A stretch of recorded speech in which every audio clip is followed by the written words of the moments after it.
Welcome to the Stark Reflections on Writing and Publishing podcast.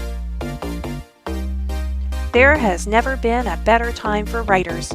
More information, options, and opportunities are available to you, but navigating these requires insight. Join Mark Leslie Lefebvre as he draws upon more than a quarter century of experience as a writer, a bookseller, and a trusted book industry consultant to explore and reflect on the writing and publishing landscape to help you make informed choices on your writer journey. Hello, Reflectives, and welcome to episode 52 of the Stark Reflections podcast. This is your host, Mark Leslie Lefebvre. I'm just back from Vancouver, British Columbia, Canada, where I spent a few amazing days at the CAPS Convention 2018. Now, for those who don't know, CAPS is short for Canadian Association of Professional Speakers, and it's an organization I joined very late last year because I wanted to learn more about professional speaking and continue the speaking that I so love and enjoy doing in-person speaking, etc., as I have for writers around the world. But I know there's way more for me to learn, so I joined this organization so I could learn from so many other amazing professionals. And even though going to the CAPS Toronto meetings every month has been awesome, now I haven't made it to every single meeting, but for the handful of monthly meetings that I've gone to, it's been great, and the guest speakers have been awesome. But going to this annual convention was absolutely mind-blowing. And even though I go to tons of conferences and conventions every single month, it seems, all over the world, it is interesting to go to a conference that is not about writing and publishing, but about the business of speaking.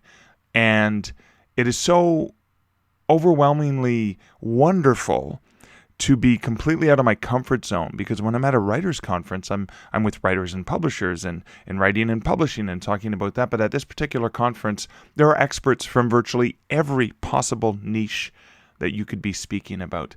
And so you're learning not only important elements of speaking and the business of speaking, but you're also learning from people whose focus is on a very different niche target audience than you are. And I found that so overwhelmingly positive and such a great experience for learning for me that I've already registered for the CAPS 2019 convention, which is in London, Ontario.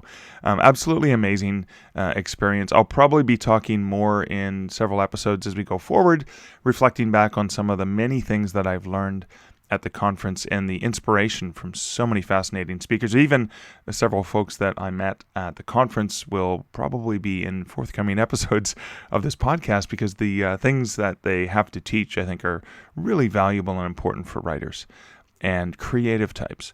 But in any case, that was recently, just returning from Vancouver. I'm only home very, very briefly because in just a few hours, actually, Liz and I are getting on a plane and we're flying to Oklahoma City, Oklahoma, which is the head office of Draft to Digital, where we will be there to meet everyone for the holiday party tomorrow, Friday. Well, if you're listening to this, you're probably getting this on Friday, so it'll be, if you listen to this when it comes into your podcast feed, we'll be in Oklahoma getting ready for the holiday party.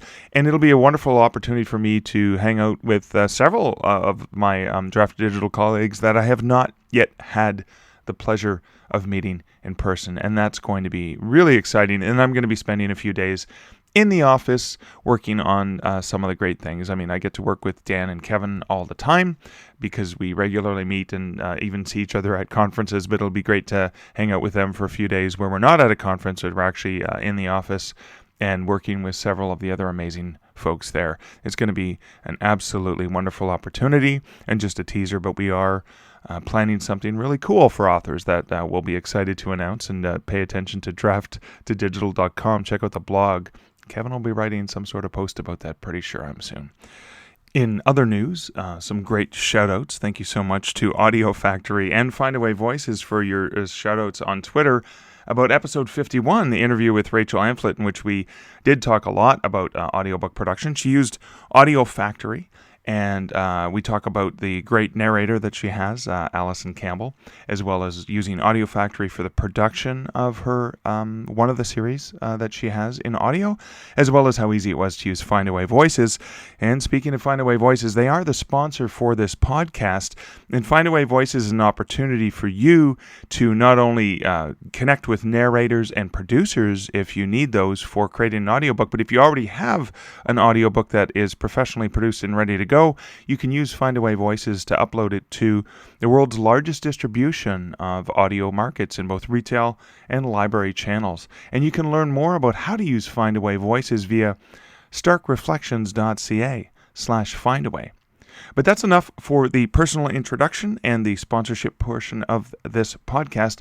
I want to get into the interview with Gary Collins. Now, Gary is a wonderful guy that I had the opportunity to meet at the 20 Books to Vegas conference in Las Vegas not all that long ago. And we met, interestingly enough, via a t-shirt he was wearing and how the t-shirt caught my attention. And we suddenly bonded over what was on his t-shirt. But Gary has a very fascinating story, and I'm so glad I stopped him when he was walking by, because he talks about living the simple life and how he has gone off the grid in many ways. He has abandoned digital in many ways and is helping other people discover some more of that simple life. So without further ado, let's get on to my interview with Gary. Hey, Gary, it's great to chat with you again. Hey, thanks for having me on, Mark. So this is fascinating. We met just a few weeks ago at 20 Books Vegas, and you had told me your way into publishing, which was not, I guess, not a traditional way into publishing. Can you tell me a little bit about your background and how that led to your first book? Yeah, it's a very odd and interesting story. Like we were discussing, I grew up an avid reader. I've read thousands of books in my life. I grew up reading sci-fi, mystery, thriller, you name it. I've read it all, nonfiction, fiction, but I grew up primarily reading fantasy and sci-fi. So, growing up, I ended up, going to college. I was the first kid in my family to go to college, worked all the way through.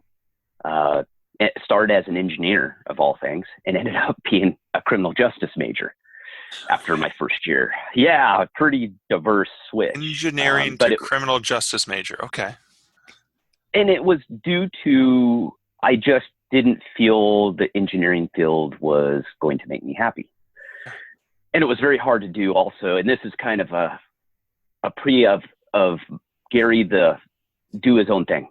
Kind of figure things out as I go. Right. And criminal justice interested me. So I ended up majoring in criminal justice, got a degree in criminal justice. Was also accepted to Naval Academy Prep School when I was in high school, turned it down, had no good direction, Wow. Just basically made decisions on my own. And after I got my degree, I go back in the military, enlisted, being the smart guy I am, do a full circle and go in enlisted. Don't regret it for a second. I've learned some valuable lessons, commissioned later on in my life as an officer, and got a master's degree in forensic science while I was in, busted my butt, almost killed myself trying to do that. My passion was to get into federal law enforcement. So I had a background in military intelligence. I was a cryptologist, enlisted, and I was an intelligence officer as an officer. And then I became a federal agent in the U.S. government, first with the Diplomatic Security Service, which is a pretty interesting agency that a lot of people have never heard about, for good reason. But we do. Imagine.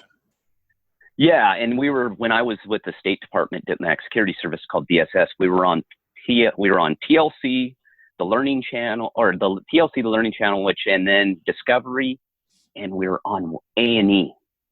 They did a special on our agency, and I was in two of them. Interestingly enough, never speaking, of course. Yeah, filming me during protection details, and so that was like my start into law enforcement. And in between, I worked for a computer technology company. Now it's going to get a long way, but my background's really weird, and it's hard to figure out. So ended up as an agent after that in the U.S. Department of Health and Human Services and then the Food and Drug Administration. So I have this very wide government background. So I got to see my famous saying, which I just mentioned to a thriller author who really liked it at the conference, said, you know, I don't just know how the sausage is made. I was the sausage. And he laughed and he goes, oh my God. He goes, that is a great line in a thriller book.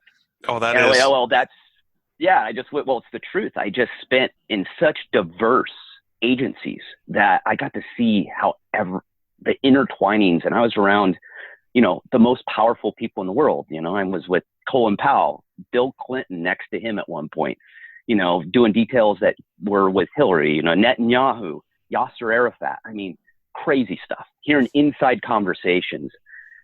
And it turned me internally differently. I just looked at the world completely differently than most people at that point. Right. And it can be very toxic. I don't know if you've ever talked to anyone who's spent, by the time I got out, I'd spent half my life in the government. Okay. And it can be rough, psychologically, emotionally, physically. By the time I got out, I was toast, completely, utterly burned out in life. Really? And so at what age was this roughly that? I got finalized was 43. But I left initially in, 41, I want to say 40. Okay. There's a whole, I won't get into that story. Long process. And I also had numerous injuries and I had to get multiple surgeries. It was just a transitional part of life. Wow. And with that, I said, with this new beginning, I was going to do what I wanted to do and what I was passionate about. Okay. Not to say I wasn't in the government, but by the end I wasn't. You know, you're just done. And so I decided to drain so much out of you, right? And I can imagine there's so many experiences you have that you probably can't even talk about or share. Well, and you can't, not only that, but if you do, most people think you're full of it. They think you're making it up because some of the stories you'll tell people are so outlandish. Right. That, yeah, and they're real. And I go, I'm actually toning it down so it's believable. I mean, if I gave you all the details, you would think I made the entire thing up. And so what would you think naturally? I would be a thriller writer, right? Yeah, you would think true crime. And I've also been a college professor. Espionage books, stuff like that. Yeah. Yeah. The Tom Clancy stuff. And I just didn't want any part of it. I was like, I'm out. So I ended up starting a health company because I've always been an athlete, passionate about health, obviously with FDA and everything. I had all this inside knowledge. So when I'm going to help people, you know, and share my knowledge and my experience in health. So I was training high-end athletes. I was working with a former 8-time Pro Bowler for the Green Bay Packers. Me and him were working together, and I was training some of the athletes he was kicking to me who were going to major colleges. I was consulting and, you know, got a degree in exercise science as well, and kind of immersed myself in the health world and wrote a program. So I wrote this health program that had DVDs, took me about 2 years to do. In between, I had spinal fusion, was recovering, caught a bad virus, got really sick. So all these things are, you know, sold my house at a loss and reinvented myself, moved into a small 475 square foot place, sold most of my belongings, rebooted it, basically a huge reboot of life. Okay. And so I'm trying to sort this stuff out, but I'm doing this on my own. I really don't have any mentors or anything. The only mentor I really had, I don't know if you know who Stephen Pressfield is. Oh yeah. Well, back in the day, you could email him. He used to help writers, and another person who knew I was starting to write go, hey, you might want to email this guy. He's just in LA. I was in San Diego. Right. And I went, oh, sure. I knew The Legend of Bagger Vance, of course, you know, and I'd read the War of Art. Right. So I knew who he was. And I found his book, The War of Art. To this day, I think for an artist, entrepreneur, writer, one of the best books you could ever read, period. And reread. Yeah. I've read it 7 times that I know of. I'm on my 3rd copy because the other 2 were never returned. Of course. You press them into someone's hand and say, you have to read this. And then you go buy another one. Well, they're not giving it back. And I'm totally fine with that because they're using it now for a reference. And I'm okay with that. That's cool. yeah, so I emailed him and asked him, how do I do this? And he gave me his rough, tough love. I mean, Stephen Pressfield worked really hard to succeed. Yeah. So, he wasn't giving me any freebies, and I really appreciate that now. It was more of, hey, figure it out. And I'm that type of guy anyway. And so, yeah, just trying to emailed him a couple back and forth. And to this day, I think he'll still respond to me. I've emailed him over the years and he always responds back, but I don't know now because he's got he's done it, he's got his own publishing company. Yeah. Huge following. I mean, he's a god amongst authors when you think about it. Yeah. Yeah. Creatives in general. And so I put together this exercise program without any knowledge, filmed DVDs, dumped a bunch of money in it, had no market, zero market. Okay. It was basically geared towards professionals, chiropractors, doctors. I sold some to them, but I didn't have a network within that. I had no connections in that. So I said, hired a bad marketing guy, and, he goes, hey, put this stuff on Amazon. Put it on Amazon. It was a 3 separate ring bound system. So it was 3 books, basically. Okay. Shorter books. And just Amazon couldn't quite figure it out. So they kept unbundling it. So people would buy it. They would get 1 piece of it out of the 3. Okay. And it just was a nightmare. This was, 8 years ago now, roughly right around there. And I sold them, I sold okay, nothing great. And then he goes, hey, take that and turn it into books. And I went, oh, that makes sense. And I wrote it also for my clients, but it was too high gear even for my clients. It was just way overcooked. Okay. And so I broke it down and wrote 3 self-published books that I had a guy who did printing, who had never done a book cover, never laid out a book. He did it all. He did the covers, did the layout for me. They're absolutely awful. Not his fault. The interior, I think, was good. Right. The covers are deplorable. They're still out there. You can buy them used. I took them off the market. But they're still out there. Those would be the rare ones that are worth a lot of money if we can get our hands on them. No. I hope people burn them. I would appreciate if you burn it if you have it. Okay. And it's just, as an author, those first ones, and I have no background in this. I didn't go to school for creative writing. I did not, I was terrible at English. I was great at math. English was like a third language to me. I was terrible. Right. Can't spell. Terrible, punctuation. The whole bit. I've gotten much better, hopefully. And so had an editor who was a good editor, kind of walked me through. She had also edited the program as well. And I was kicked to her from another health writer who is well known in his nice niche in the area. So the content was good. The editing was good. The content was good. It sold. I mean, I put them on Amazon, no launch, no email list, right? No nothing, 0. They sold. Did they sell well? Were they bestsellers? No way. But they moved, and they consistently moved copies. Not knowing at the time, I thought I was a huge failure, not realizing that I beat most independent authors who launch books. Right. Just in initial stages, because I'd sold that more than that 100 of each one. And I went, oh, okay. I sold hundreds. If not, those may have even gotten into the 1,000 at the end before I retired them. So they didn't do poorly. And with that, I was in health and had been doing interviews. That was my strength. I had done a couple of television interviews, a couple of big radio interviews, but a lot of podcasts. Some blog interviews. So I was floundering, still not quite grasping where I was going, because I was writing.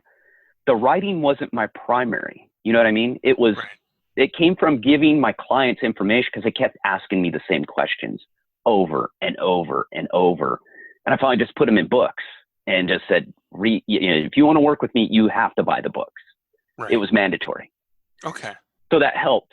So it came from a different area of, I wasn't trying to be an independent author, self-published author at that point, really.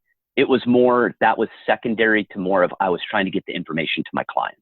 Okay. Give them something to get out of my hair a little bit, free me up. And I was doing some speaking events and just trying to figure it out. Well, during that time frame, I was on Gary's Life Adventure still. Okay. I'd been renting that small place. I bought a travel trailer, an 18-foot travel trailer. I was looking for over a decade, probably 15 years now. I'd been looking for remote land. I wanted to build a place remotely, a getaway. I grew up in the mountains. I grew up in a very small town, very isolated. So I was kind of trying to return to my roots after living in cities, not necessarily liking it, and burned out on that too. And the way society I felt was going. So I figured, so I found 20 acres in Northeast Washington, fell in love with the area. I'd been traveled all over the country. This wasn't just on a whim. Right. I'd looked at hundreds of properties over the years. And I also had a real estate company. That was my first entrepreneurial another adventure that I had started probably roughly 20 years ago now, I would guess, maybe 15, 20 years ago. Okay. So I wasn't an amateur. I've owned several properties, land, had a couple houses built, flipped a couple houses, apartments, done a little, I was being an entrepreneur, trying to figure out a second source of income. And I'm a busybody. I'm easily bored, if you couldn't tell by the way I talk. And I'm off all over the place sometimes. But I went on, did an interview that I usually did, and was friends with the guy too. And he goes, "So what are you up to now?" And I went, "Oh, I just bought 20 acres. I'm building a house off the grid." He goes, "What? What do you mean?" That came out of nowhere. Yeah. And I went, "Oh, no. This has been a plan for a long time." I got flooded with emails. People were going, "Where'd you buy? How'd you do it? What was the process? What are you going to build?" And I better document this. I had zero plans of writing anything about it. Right. Zero. Even though I had a blog. And I was kind of known in the survivalist communities, which always throws people too. But this guy found me because he was a paleo, primal ancestral health guy. And that's what I teach on the health side. Okay. That's primarily what I teach. And it's my own philosophy mixed with decades of all kinds of experience in different avenues and government and all that. So, that's why he liked me. And those communities, libertarians, self-reliance, survivalist, some prepper, people, those groups get mislabeled a lot. They're basically libertarians for the most part. Right. They're just trying to live a simple, easier life. But, TV has, made, doomsday preppers and all, it turned it into a bunch of whack jobs, got 50 cows mounted on the top of their house and, 55 gallons of pancake mix and rice. And that is not true for the most part. That's all BS. There may be there's at least, right? Yeah, you got to have lots of that. Well, and that's the, what I found is that those communities were just as unhealthy, if not more unhealthy than the average American. Ah. So it's weird, huh? That this guy finds me through a blog post, likes what I do. He had lost a lot of weight and he's a survivalist podcaster. That's how I was found in that community several years ago. And they just kind of took me in. Okay. And I don't label myself. I'm well known. I don't pick sides and I don't believe in labels for the most part. I label myself as a libertarian because it's the easiest way to explain to people my somewhat weird belief system. Okay. And so from there, I just started documenting it. And I started doing blog posts, started organizing all my thoughts. Well, at that time, the health business, it was still working. And I was running running a health company for someone else. And as a college professor, I was teaching criminal justice investigative courses. I was contemplating thriller fiction writing. I was just trying to figure it out like everyone who does, entrepreneur, writer, creatives. I didn't know what I was doing. But I decided to put the business on the back burner for this life goal. Because I knew if I put this off any longer and I dragged it, it wasn't going to get done. So something had to give. You can't be an entrepreneur, writer, run a business, and build a house by yourself pretty much off the grid, which I had some help, don't get me wrong. Okay. But I did a lot of the work on my own. And it's remote. I'd never done it before. I had to learn. Off the grid's cash. You don't get to finance anything unless you want to throw it on credit cards, which I do not recommend. Right. So I had to pay cash for everything. Cash for the land, cash for the materials, cash for, people who helped me. So I'd build for 6 months, take a break for 6 months, save up, repeat. And the whole time I'm living in my travel trailer, So I've been living in a travel trailer for several years now and running a business. So I ran this whole business remotely. I have my all-in-one laser printer. I have remote Wi-Fi through my Verizon hotspot, my phone. I'll use, coffee shops and RV parks. So I've been basically on this journey that I just didn't quite understand that people were interested in. Wow. So I wrote this Going Off the Grid book. Again, very small newsletter. Okay. had a good podcast interview list, not great, but enough I could go out and do enough to promote. Well, I put it out there, it just dumped it out and said, okay, let's see how it goes. It started to sell. Not great in the beginning, but as time went on, it started to grow. And did the interviews. A distribution publishing company saw it and liked it. And at that point, it was ranking decently, ranking way higher than it ever should have with my zero marketing and understanding of marketing a book. At this point, I have none. I have zero experience marketing for the most part. And they loved it. We signed a distribution deal, so they distribute it. And I started working with them. This has only been a year, little over a year and a half, maybe a year and a half now. Okay. It took off. Right around the time they picked it up, it took off. I did Coast to Coast Radio with George Norrie, who anyone knows that. Yep. He's been on Ancient Aliens, been a big fan of Coast to Coast. Art Bell, used to listen to him back in the day. Obviously he's passed away now. And so I got on that show and he loved it. They loved the book. So it just kind of gained traction on its own. Me doing everything wrong. And I went, okay, I've been a health guy. Now I've got a book about going off the grid. You start to see some brand confusion going on. I did too. So I'm like, what am I doing? What am I teaching? And in my mind, I went, well, I'm not a health guy technically full blown. I'm more about teaching life simplification, through the process I went through, of getting out of the rat race, downsizing, selling everything, looking at life differently, changing the way I live completely and going back to the basics. And so from that, with the success of that book, and I started taking courses. So I took the self-publishing formula course. I think that was 2 years ago now. That was my first ever real marketing course in writing or writing course. Mark Dawson's course from, okay. First one. I didn't listen to podcasts. I was doing everything wrong.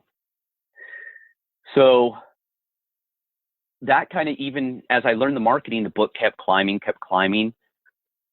And I was like, which direction am I going? Well, I was writing a book about RV living at that point because I was kind of now an expert in RV living and running a business. And I did that interview with Coast to Coast. Gosh, this is long-winded. I apologize. It's a weird path. But that started of, okay, where am I going?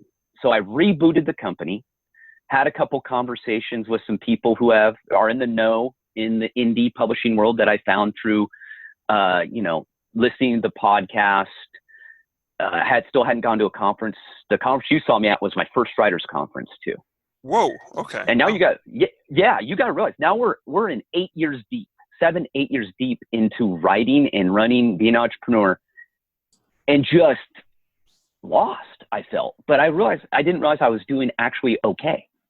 Because I'm always the hardest on myself because I'm a type A. Your books right now, like I'm looking at Going Off the Grid and I'm looking at Simple Life, and I'm seeing them both number one in their categories on Amazon. They have the bestseller tag. So it's like, how could you not know you were doing good? Well, exactly. But as most authors, you don't know. I didn't understand statistics. I didn't understand Amazon rankings. I didn't understand anything. I just wrote books and threw them out there like a dummy. And thinking that is the way you do it. And so with that, talking to some people, I kind of had an idea in my head, and it was roughly titled The Simple Life RV Living or something. I didn't even have the title fully fleshed out yet. Okay. So George Norrie loved it. He goes, I want that book. And he goes, and he loved my Off the Grid book. And I went, okay, gosh, Gary, it's hitting you right in the face which direction you need to be going. Right. And I was passionate. So I loved all this stuff. I lived it. It wasn't research and writing. It was my life. So it was fairly easy to write. Yeah. So I decided I'm going in a life simplification. So the Simple Life title, I did with some talking and, meeting of the minds, realized that's a series, The Simple Life. It's a great brand, great way to go. So in basically 30 days, I changed my domain, flipped the company. I have a supplement line, had to rebrand the supplement line because I still teach health, and everything I teach, health is key. That ain't going away in my philosophy ever. Yeah, I can imagine. So it's still part of it. Yeah. Part of the Simple Life. Yeah. So that's how it evolved. And, this only happened 6-7 months ago. Those books, the 2 Simple Life books came out. I did them 30 days apart. It was rough. I mean, I know some people can write really fast. I can too, but I don't write like a normal writer. I write when I'm ready. Right. And the reason I can get away with that is obviously military, law enforcement. I have pretty good self-discipline. So I don't recommend that for everyone. I don't think it works for everyone, but I can still accomplish tasks without them being scheduled is the best way to put it. Really? Yeah. Yeah. And my writing is very ad hoc. There is no schedule, 0. I do not have days on a calendar scheduled. I decide basically when I wake up how much I'm going to write, if at all that day. I write on average maybe a day a week. Okay. But when I sit down to write, usually I knock out big chunks or I'll write all the way through. Okay. And I'll get the book done. So that's what I mean. It's a really strange schedule, but also I'm a little different from most writers is I run a business as well. So I still do consulting. I have a supplement line. I've had a full-blown e-commerce website with products for 6-7 years. So yeah, the tools that I thought were very different for a writer are actually giving me a huge benefit now because most writers do not have all the infrastructure I have behind me now that were based upon running a consulting business basically and selling products. So all I had to do was add the books to the website. It's already full functioning. And so, yeah, I learned all the lessons of, AMS marketing, Facebook marketing and, running ads and going out and building your email list, emailing your email list. I've had a pretty decent email list for the last couple of years. I never emailed anyone, never updated. Terrible. Okay. The typical, right? So those were the lessons. And I think there's a lot of lessons to be learned on that journey is, first of all, a lot of mistakes, ton of mistakes. But also, I didn't force it in a way. My path found me. My purpose found me. And I'm writing about purpose in my next Simple Life book called Decluttering Your Life. And I have 3 books coming out this year in 2019, all nonfiction. Okay. And so, yeah, pretty, hopefully that wasn't too long-winded, but I feel that if you don't have the whole story there, that my background becomes very confusing. Right. And of course, that's the Reader's Digest version too. So that's the abbreviated version of the story. Oh yeah. Well, if I don't tell the whole background, people think you're an overnight success. Yeah. Overnight success that took 8 years. And I still don't consider myself a success. I'm still working. I'm learning. I'm doing well. I make a living off this now, which is pretty cool. Right. But I'm different than other people too, because I'm debt free. Right. I don't have any debts. I own my house outright. So by pushing and doing that life goals first, building that house, I have this beautiful office now that's very small, but it overlooks the lake, the mountains. It's very tranquil. Right. I have all this put together now.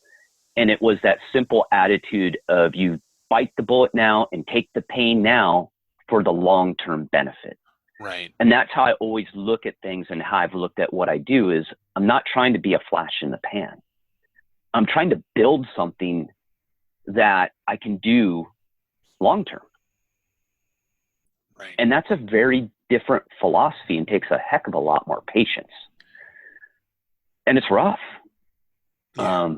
I wanted to quit several times and do something else, because with my background, I can go out and get a job pretty quick, and a pretty high-paying job.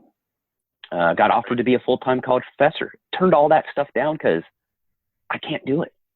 Yeah. I can't do it. It's basically the rat in the cage. Right. I'm not wired for that at all.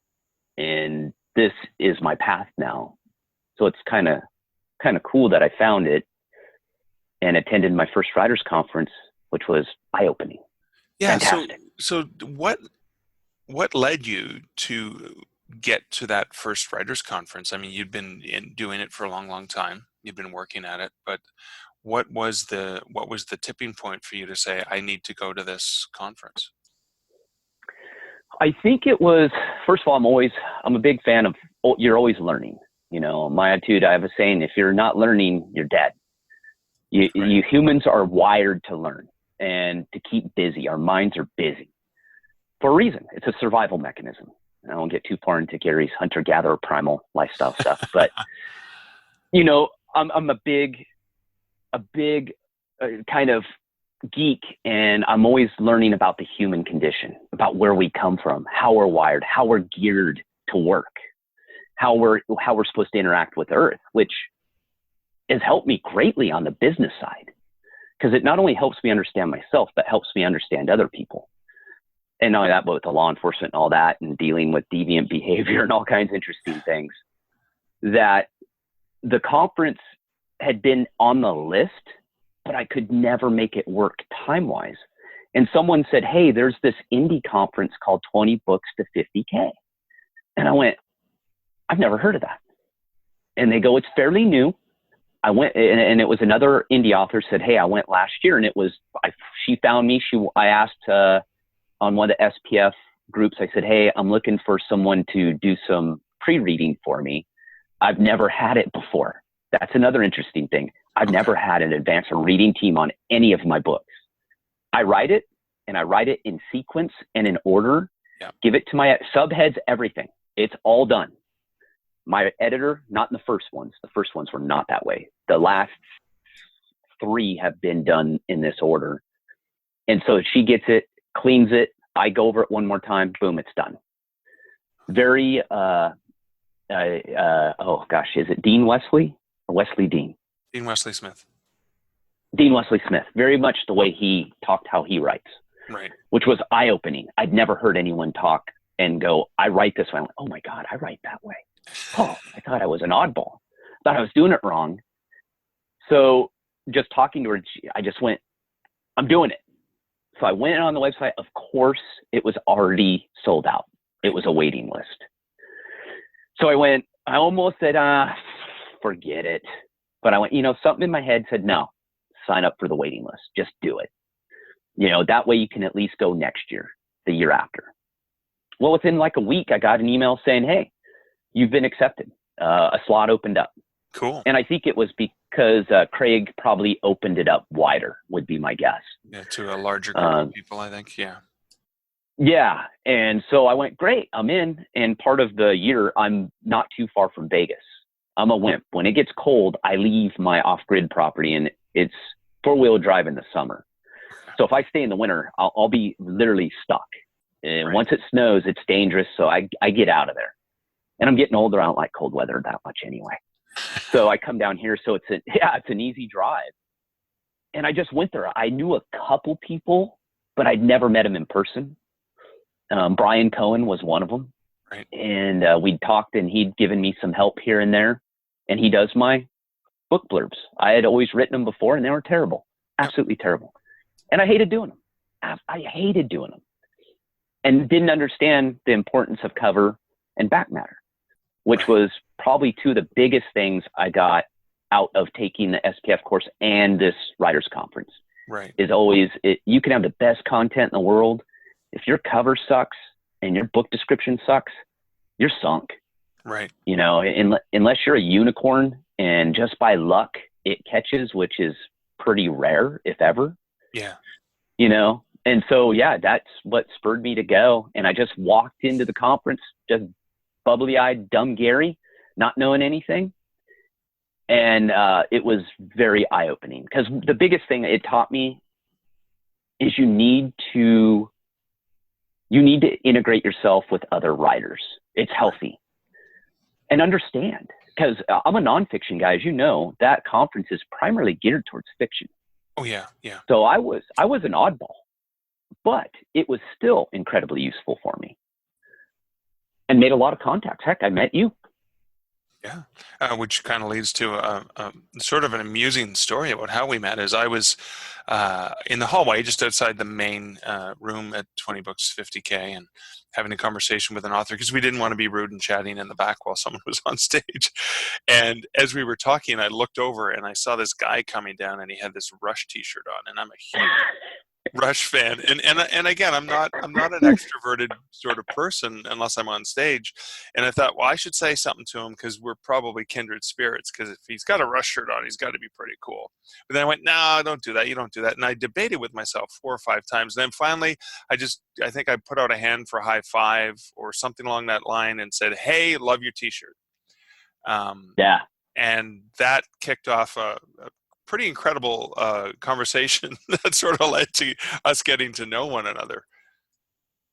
And you probably regretted it. You go, God, this guy's crazy. No, not at all. No. It was absolutely fascinating, because, it was like, not as I expected. You were an awesome guy, because how could you be a Rush fan and not be an awesome guy? But then I heard your story, and then I was, and then the conversation went on, and it was like, oh my God, I got to have you on the podcast. This is so fascinating. Well, yeah. And that Rush shirt, again, I call myself an invert who has some extrovert qualities. Okay, an omnivore. And I think of what a great way, and that probably became out of my working in the government. Doing interviews and interviewing people, and talking and doing cases and testifying in court. That you have to, just years and years of it made me more comfortable, because most Rush fans are big time extroverts. Yeah. Or introverts, I'm sorry. And we're a very unique crew. We're very well behaved. We're usually very polite. Yeah. Because most are Canadian. So all Canadians are very nice. My editor was Canadian. Yeah. Yeah. And for me, it's just part of who I am. I've been a huge Rush fan since the 70s. Been to, gosh, I don't even know how many concerts, Rush concerts, 20s for sure, maybe 30s. Wow. I actually used to talk to Donna Harper.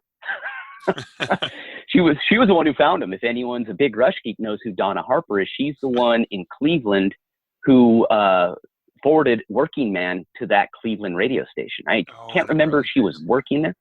Yeah, well, me and her, she was living in New York. And I was doing details in the 90s for the government, and I just emailed her. And you'll love this. Brian Cohen laughed. He goes, Gary, you are interesting, and you will reach out to anyone. You have no filter. He goes, you'll email anyone. You will walk up and talk to anyone. I go, well, yeah, why not? It's free. Yeah. Why would I not send an email? The worst case is they're going to say no, right? Or they don't or not respond. Yeah. Yeah.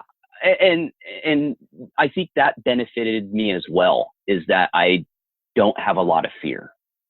As far as that, I'll just talk to you. I don't care. It's like, we're all people, no one likes rejection, but for me, I just don't take it personally. Some people just, they don't like your stuff. They don't like your shtick. They don't like what you write. Fine. Those 1-star reviews, they hurt. Got my first ones this year. Terrible. And you look at them and you read them and you go, okay, what can you do? Right. And that's, again, I think that background helped me with that too, is that I have a thicker skin than most. Right. Yeah. So even when I fail, it's like, I just dust myself off, whatever, move on. And you'll like this too, and this has been interesting, and me and Brian talked about it as well. I actually stopped social media this year. I've always hated social media. I've never liked it. But for a business sense, you kind of have to have it in a way. But I never did it correctly anyway. I didn't like it, didn't use it. You know, I'm a believer in a small tribe. You know, I have friends that we were babysat together from 2 years on. We're still great friends to this day. Right. So I have a very small, intimate group of friends, and the social media, the voyeurism and look at me just never quite resonated. Okay. So I actually cut it off the business this year. Facebook, I don't use at all. I have to use it to talk to people in chat and groups, because that's the only communication they have. I literally can't get a hold of them any other way. Right. So it pisses me off, because I want to delete the accounts and I can't. Right. Because some of the updates and stuff you get are Facebook only. You'll never get them because they don't do email, and they won't talk to you on the phone. Wow. It's Facebook Messenger, and you're all, oh, really? Yeah. But I don't use it for the business. I very rarely use Twitter. I still use Pinterest. I find that usable, because I'm not a fan. And I'd like to get you've been in this, obviously, in the writing community forever, your opinion on this. But for me, I don't think it's fair for people just to be able to reach out and grab you. Right. Yeah, I own a business. Yes, I'm a writer, but my time's valuable. And the things that I do in my life, anyone who follows me knows, I ride bikes. You know, I'm a big, exercise guy. I travel, I build houses. I hunt, I fish, I'm into archery. I'm into things that keep me balanced. I'm a big outdoors guy. Right. And I feel that social media sucks the life out of you, because once you're in, you can't get out. And it's question after question. It's people looking for free advice, Not that it's all bad, but I just find it on the nonfiction side, and for what I do, not a positive experience, and not where my time is best spent. My followers, first of all, should not be on there to begin with, right? Right, yeah. And if I'm practicing what I'm preaching, if I'm on social media all day pounding things out and stirring up controversy and look at me and poking people in the eye to get things going, that's completely against what I teach. Right. So that what are your thoughts on it? Well, actually, my thoughts are kind of split down the middle. It's like a necessary evil. I think part of the culture that we have today is that instant gratification, the point and click, that I can order an Uber on my phone. Like, all of these things are connecting people in different ways, not necessarily the most healthy ways, but they're, and I think it's this artificial connection that can sometimes seem like we're more connected, but we're actually more disconnected. Like, we could talk for hours about that. But what I'm really dying to find out from you, because I'm sure there are writers out there that are listening to this saying, wait a second, this guy's #1 bestseller in his categories on Amazon, which means he's doing pretty good for himself. And yet he's not doing stuff on social media. So I don't need to do Facebook ads. I don't need to do all this stuff. No, so it kind of never say that. No, I'm not saying that, but you're not involved in social media. You're not engaging. You're keeping that simple. What I was hoping to ask for you. So for a writer who's saying, I'm being overwhelmed with social media, I'm not getting the writing done, I want to be able to do stuff, because you're an expert in this, what is one thing that the average author can do, just one thing, to begin to adapt the Simple Life methodology into their lives today? Oh, wow. Or one of the things, I should say. I'm an everyday guy just trying to live a good life. And that's how I tell people. That's as basic as it gets. For someone trying to live the simple life, and I'm writing, like I said, that 3rd book right now, and actually I'm getting ready to start the chapter on social circles, which will include social media, because it's I've used and I've written about it in the past, but I haven't written in it in several years, so it's going to be a pretty interesting chapter. Right. I would say the place you need to start is finding your purpose. And it's going to sound a little cheesy and maybe a little rah-rah, but I have found that today most people, first of all, are miserable from what I can gather and see. And I don't mean that in a negative way. I just think most people are not living the life they want to live. And I've been there. Hey, been there right there. And they're trying to figure out the way out. And everyone is going, well, why am I here? You know, what's the point? Well, if you find your purpose and the meaning of your life, things start to become more crystal clear for you. And I'm not saying it's easy. Right. And your purpose can change. And people look at it as they kind of overwhelm themselves with the purpose too, because they think they need to be the next Elon Musk. And it's like, no, your purpose could be to be the best dad, mother, caregiver, teacher, friend. You know, It has so many meanings. And just finding that purpose also from that will expand out to your passion.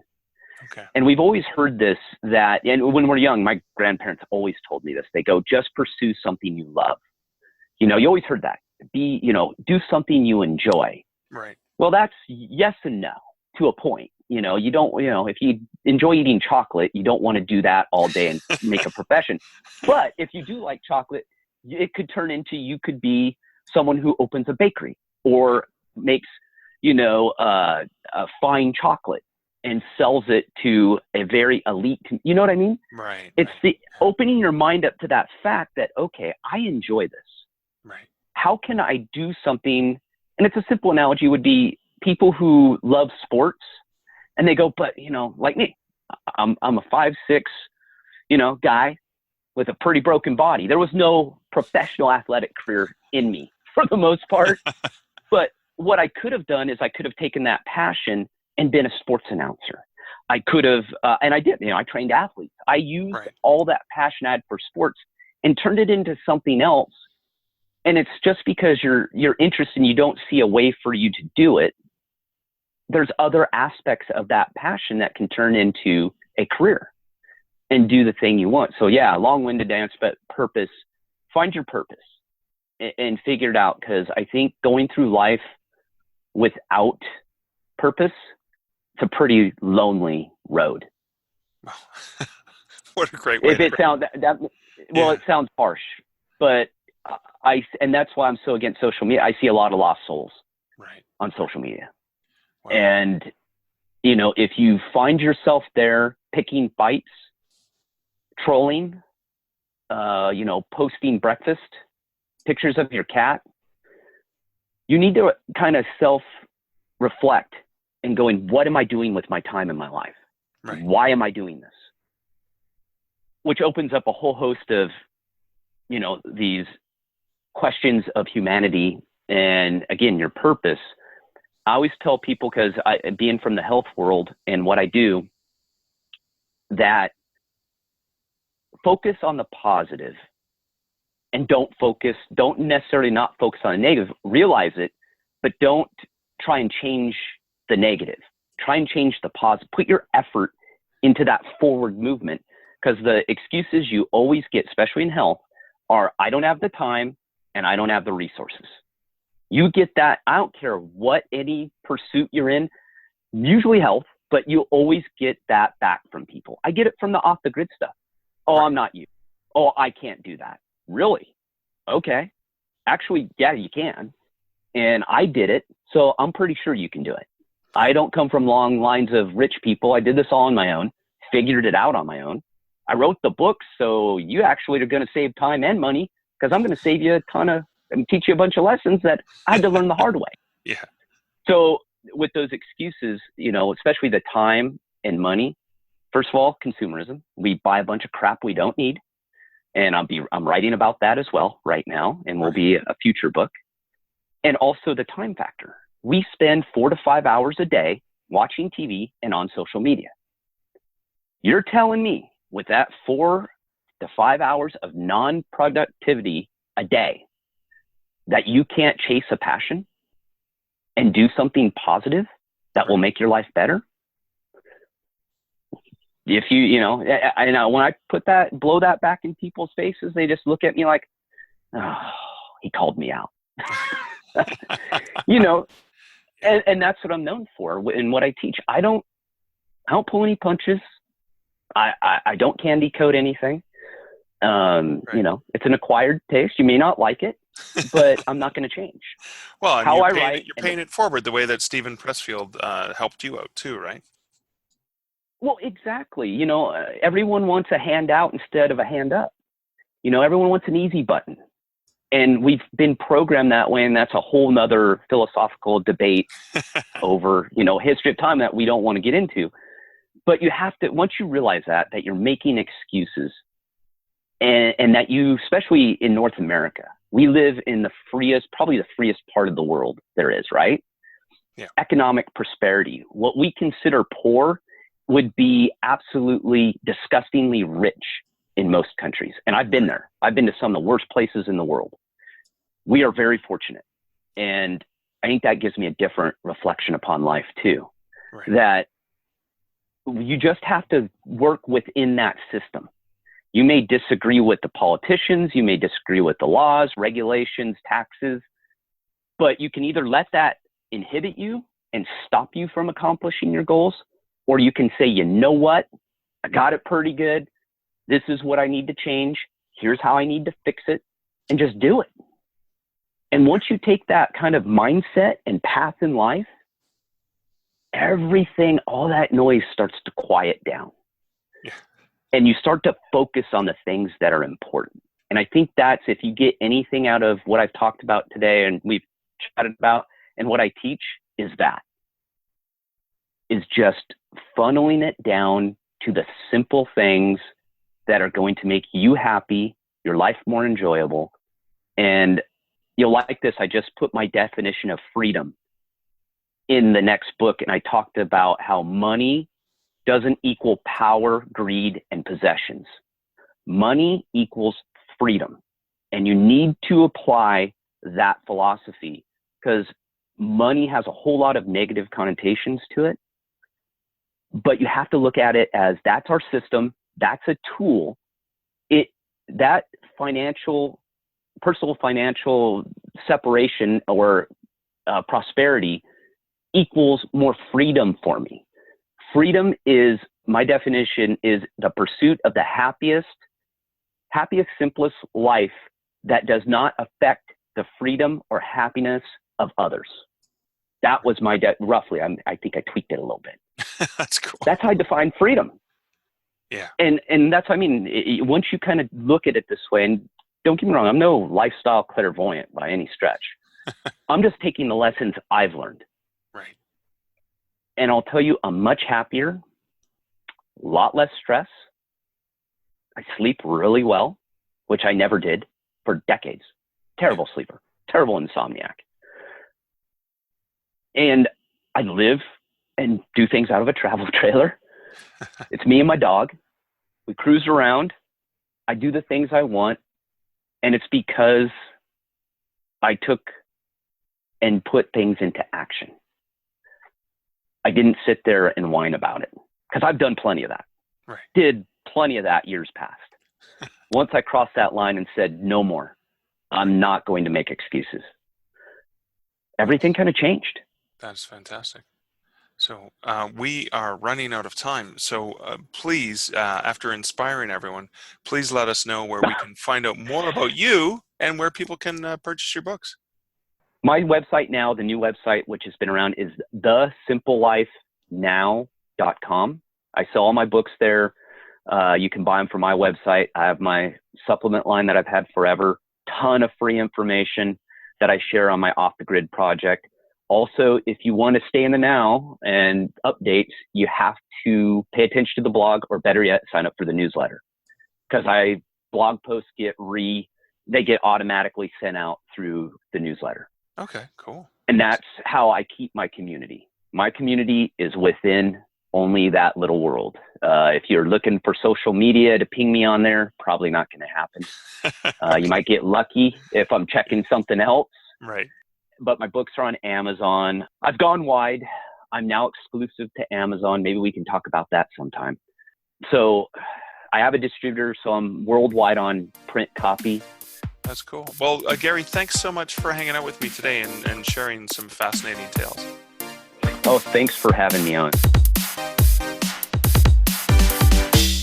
I love the fact that Gary talks about how Brian Cohen, I believe, was the person who mentioned to him that he would reach out to anyone, and he had. He reached out to Stephen Pressfield and got some great advice from him, and has reached out to other folks because, as he says, it doesn't cost anything to reach out, doesn't cost anything to ask for help, doesn't cost anything, because what's really the risk? I suppose they can say no. Kind of reminds me of the old advice that Wayne Gretzky, Canadian hockey superstar, the great one, said, is that you miss 100% of the shots you do not take. It's an important thing to think about as a writer.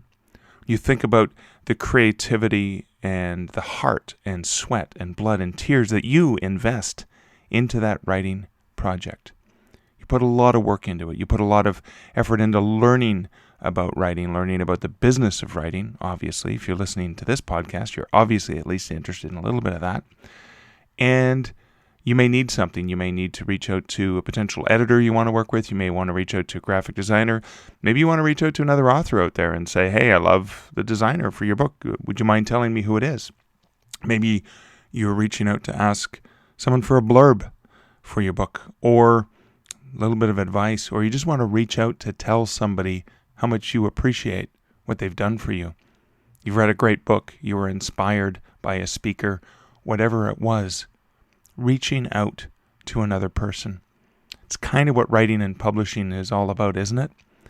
It's the connection of the reader and the writer, of two people coming together, and that is when magic happens. So think about the thing that you've hesitated at doing, hesitated at reaching out, hesitated at asking, and consider, is it okay? What would the risk really be if I reached out? I hope that gave you something interesting to reflect on. Again, this is Mark Leslie Lefebvre. I thank you so much for hanging out with me again this week in episode 52 of the Stark Reflections podcast. I look forward to hanging out with you again next week. And so until then, here's wishing you great writing and good Stark Reflections. Thank you for listening to the Stark Reflections podcast.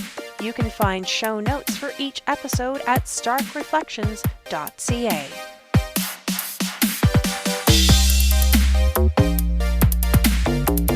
The music for this podcast, Laser Groove, was composed and produced by Kevin MacLeod. Check out more of Kevin's great music at incomptech.com.